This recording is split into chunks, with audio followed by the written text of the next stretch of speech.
后来乡亲啊，继续来看，这是国安局上新的报告，讲中国威胁台湾的手段愈来愈多元，即摆拢是复合式的威胁，为强硬的军事扰乱、强谍渗透，到软性的文化媒体的统战，而且阁来扩大对台湾青年的统战，邀请因参访红色景点，要甲咱的青年升去中国发展就业。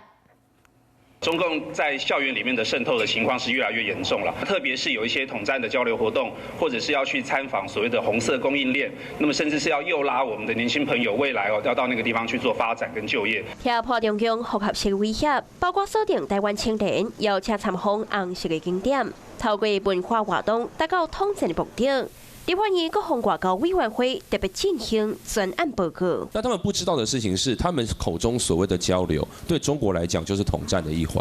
那中国并不是要交流，它是要做统战。但是我们可以让这些交流去风险化。最近，有一个中华昆平会，因同亚康长期配合中国对台湾统战，甚至入侵校园，借用大学的场地招生，已经予内政部警告处分，而且限期改善，若无特别将因改善。 也毋过，也有校方因为要甲香港的学校举办自由教育的交流活动，和陆委会提起了后，宣布取消。你们是因为有查出他们有什么样的统战或是有问题？陆委会基本上来讲，跟教育部我们是基于一个提醒的这样子的角色，并没有完全的去禁止哦。连专认定牵涉到统战，国安防后帮也都爱更加全面。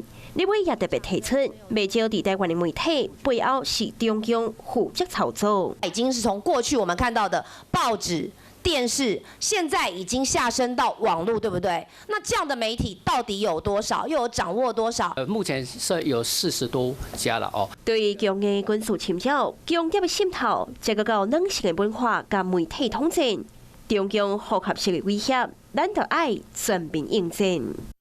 Hello， 我是林明瑞。想要抢先掌握最及时的新闻资讯吗？赶快订阅、按赞、开启小铃铛，锁定我们华视新闻的 YouTube 频道。